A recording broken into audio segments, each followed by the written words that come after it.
എയർപോർട്ടിലേക്ക് മാർച്ച് നടത്താൻ പോയ സോളിഡാരിറ്റിയോടും SIOയോടും ഇനി വഖഫ് ഭേദഗതിയുമായി ബന്ധപ്പെട്ട് നടത്തുന്ന സമരക്കാരോടുമാണ്. സമരം പ്രതിഷേധമറിയിക്കാനാണ്, ഒപ്പം പിന്തുണയ്ക്കുന്നവരുടെ ഐക്യദാർഢ്യം ഉറപ്പാക്കാനും വേണ്ടിയാണ്. അങ്ങനെയുള്ള പ്രതിഷേധങ്ങളും അത്തരം കാര്യങ്ങളും രേഖപ്പെടുത്തുമ്പോൾ അതിന് എയർപോർട്ട് ലക്ഷ്യം വെക്കുന്നതും അത് വളയുന്നതും അത് തടയുന്നതുമൊന്നും ഒരു മാനുഷികവും കാലത്തിന് യോജിച്ചതുമായ ഒരു സംഗതിയല്ല. അതൊക്കെ വെറുതെ വാർത്തകൾ സൃഷ്ടിക്കാൻ, ഞങ്ങൾ ചെയ്തത് അവിടാണെന്ന് വരുത്താൻ വെറുതെ കാട്ടിക്കൂട്ടി ഉള്ള മനുഷ്യരെ കൂടി ഇതിന് ശത്രുക്കളാക്കി അനാവശ്യമായ വിവാദങ്ങൾ സൃഷ്ടിക്കുന്നത് ശരിയല്ല. ഇപ്പോൾ ഏറ്റവും ഒടുവിൽ ഒരു കാർഡായി പ്രചരിച്ചുകൊണ്ടിരിക്കുന്നത് കേരളത്തിൽ വഖഫ് പ്രതിഷേധത്തിന് സ്ഥാനമില്ല, വാഹനങ്ങൾ പിടിച്ചെടുക്കും. യഥാർത്ഥത്തിൽ പോലീസ് പറഞ്ഞ കുറിപ്പെന്താ? എയർപോർട്ട് ഉപരോധം നിയമാനുസൃതമല്ല, അതിന് അനുമതി നൽകിയിട്ടില്ല, അതിന് വന്ന വാഹനങ്ങൾ പിടിച്ചെടുക്കും എന്ന് മാത്രമാണ് പറഞ്ഞിട്ടുള്ളത്. അപ്പോൾ അതുകൊണ്ട് ആ കാർഡ് വെച്ച് കേരളവും അങ്ങനെ ആകാൻ പോകുന്നു, ഇങ്ങനെ ആകാൻ പോകുന്നു എന്ന് പറഞ്ഞ് എല്ലാവരും കൂടി അവരവരുടെ മാനസിക രോഗം തീർക്കുന്നതിന് ദയവായി മലയാളികളെയും മനുഷ്യരെയും ഒരു സമൂഹത്തെയും ബലി കൊടുക്കരുത്. വിനീതമായൊരു അഭ്യർത്ഥനയാണത്. അതിനെക്കുറിച്ചാണ് എനിക്ക് പറയാനുള്ളത്.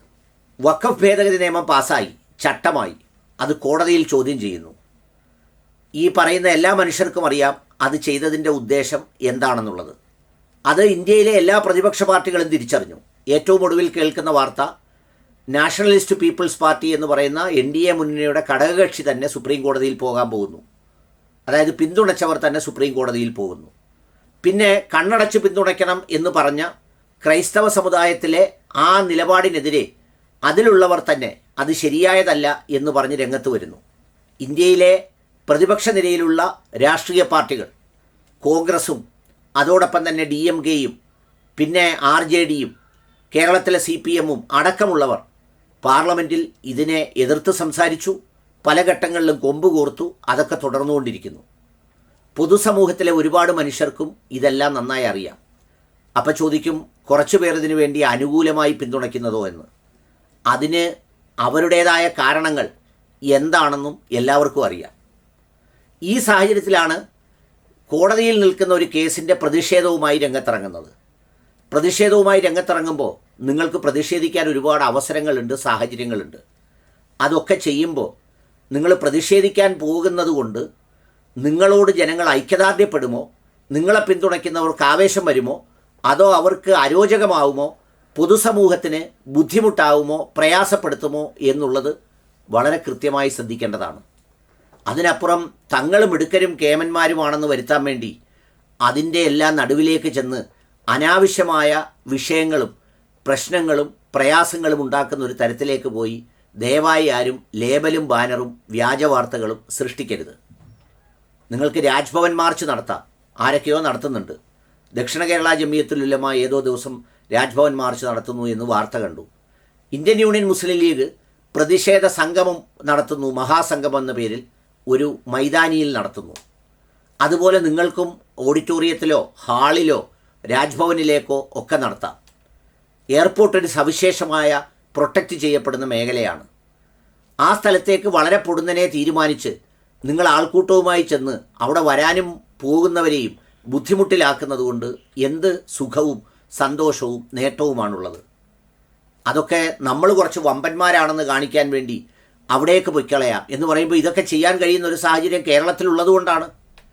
എന്തുകൊണ്ടാണ് ഇതൊക്കെ പുറത്ത് ചെയ്യാനായി തയ്യാറാകാത്തത്?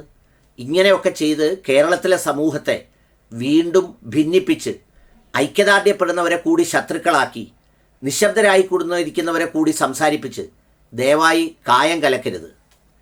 നിങ്ങൾക്കൊരു പക്ഷേ ഒരു മഹാസംഗമം നടത്തിയാൽ എത്ര പേരെ കൂട്ടാൻ കഴിയുമെന്നുള്ള ആശങ്കയുണ്ടാവും. അതിന് പകരം കുറച്ചു പേരുമായി പോയി അവിടെ പോയൊരു പ്രശ്നമുണ്ടാക്കി അതിൻ്റെ പേരിലൊരു അടിപിടി ഉണ്ടായി കുറേ യാത്രക്കാരും ബാക്കിയുള്ളവരും ബുദ്ധിമുട്ടിലും പ്രയാസത്തിലും ആക്കുന്നത് കൊണ്ട് എന്ത് കാര്യമുള്ളത്? അത്തരം സമരങ്ങളുടെ കാലം കഴിഞ്ഞു. അതിനെ നിങ്ങൾ കോമ്പൻസേറ്റ് ചെയ്യാൻ മറ്റു പല കാരണങ്ങളുമായി വരരുത്. വിവേകബുദ്ധിയും തിരിച്ചറിവും ഏത് പ്രതിഷേധത്തിനും സമരത്തിനും ഉണ്ടാവണം. അതുപോലെ തന്നെ ഒരു കാർഡ് പ്രസിദ്ധീകരിക്കുന്നതിൽ പറയുന്നത് വഖഫ് പ്രതിഷേധം കേരളത്തിൽ വേണ്ട, വാഹനം പിടിച്ചെടുക്കും എന്ന് ആര് പറഞ്ഞു? പോലീസിൻ്റെ കുറിപ്പിൽ കൃത്യമായി പറഞ്ഞിരിക്കുന്നത് അവിടുത്തെ പ്രതിഷേധത്തിന് അനുമതിയില്ല, അതുകൊണ്ട് അതിന് വരുന്ന വാഹനങ്ങൾ പിടിച്ചെടുക്കുമെന്നാണ്. അതറിയിക്കാനുള്ള ബാധ്യത പോലീസിനുണ്ട്. അപ്പോൾ അതിന് നിങ്ങൾ മറ്റേടത്ത് അങ്ങനെ ചെയ്തല്ലോ ഇങ്ങനെ ചെയ്തല്ലോ എന്നൊന്നും പറയുന്നതിൽ കാര്യമില്ല.